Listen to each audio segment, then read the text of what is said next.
السلام عليكم. اليوم راح اعطيكم افضل تطبيقات للمونتاج بالجوال. فهاد التطبيقات انا جربتها عشرات تطبيقات وراح اعطيكم الان احسن تطبيقات للجوال. فنصفها لثلاث خطوات: الاول افضل تطبيقات للمونتاج، والثاني افضل تطبيقات للتصميم، والثالث افضل تطبيقات للملحقات.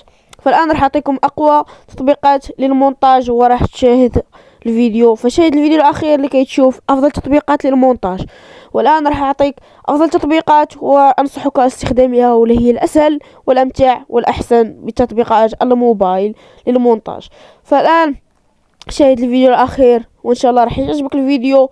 فعليك مشاهدة الفيديو الى اخره لكي تعرف كل شيء عن هذه التطبيقات وهي تطبيقات المونتاج. وراح اعطيك احسن تطبيقات التي يمكنك تصنع فيها محتوى كامل احترافي جميل اسطوري بدون كمبيوتر. وننصحك بهذه التطبيقات بشكل كتير كتير كتير. فيلا خليكم مع الفيديو. فالآن راح أعطيكم أفضل تطبيقات للمونتاج. ففي المركز الأول هو تطبيق كاب كات يتمتع بكثير من المتميزات والأشياء الأسطورية، فالكل يعرف تطبيق كاب كات، فليس علي أنا أحكي عليه كتير لأنه تطبيق جميل. لكن في آخر المواد أصبح ثقيل جدا وفي مشاكل كتير كتير، خصوصا في النسخة يعني النسخة المدفوعة.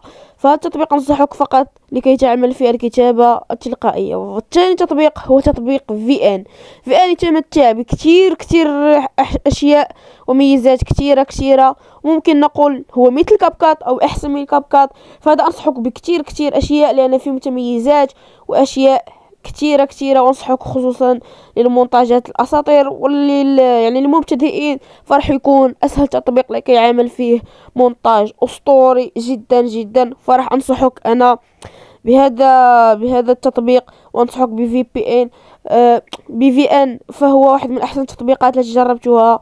فهو يتمتع بكثير من المميزات وكثير من الاشياء التي راح تجعلك تعمل كثير من المواصفات وكثير من التغييرات على الفيديو تبعك.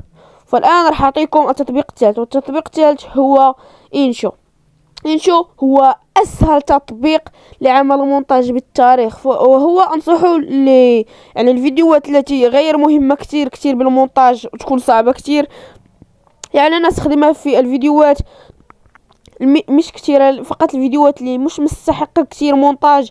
وراح أنصحك هو واحد من أحسن التطبيقات لعمل كتير أشياء في الفيديو تبعك. وانصحك فيه من التطبيق هو هذا التطبيق لان عليه حقوق طبع ونشر، ليس عليه نقول. هذا التطبيق جدا اسطوري وانصحه للمبتدئين لانه يعمل صورات مصغرة، ومنهم هذا الفيديو التي عملته في قناتي القديمة. وهذا واحد من احسن التطبيقات لعمل المونتاج. ولكن انصحك بفي ان وإنشو احسن منه بشكل كتير.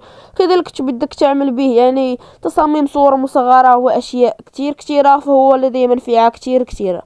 والان راح اعطيكم رابع فيديو في افضل تطبيقات التصميم، وهو هذا التطبيق واحد من احسن تطبيقات التصميم خصوصا للاشارات والاشياء الكثير معقده. فعليك انا انصحك بهذا التطبيق لتصميم يعني صور مصغره واشياء خصوصا للاعلانات والاشارات. فهذا راح يكون تطبيق انصحك به بشكل كتير. فهو جميل واسطوري وانصح الجميع به، اللي هو كانفا. فهذا واحد من احسن التطبيقات. فعليك انا انصح الجميع بهذا التطبيق. فخليكم الآن مع الفيديو معنا. فالخامس، فهذا التطبيق أنصح كثير خصوصا للصور المصغرة. فهو واحد من أحسن التطبيقات للصور المصغرة، في يعمل الصور المصغرة بشكل كتير أسطوري كتير احترافي، وهو الذي عمل فيه الصور المصغرة بتاع فيديوهاتي. فهو واحد من أحسن التطبيقات. فهذا أنصحك بهذا التطبيق. والآن راح تعطيكم أفضل تطبيقات الملحقات. راح أعطيكم الآن لأنهم متميزين وجربتهم بنفسي. فهم واحد من أفضل التطبيقات. هذا التطبيق يعمل كتير من الأشياء الجديدة المتميزة التي عليك أن تحملها وتستخدمها بالفيديوهات تبعك. فهذا الآن راح يكون انتهى الفيديو تبعنا. فيلا خليكم مع السلامة.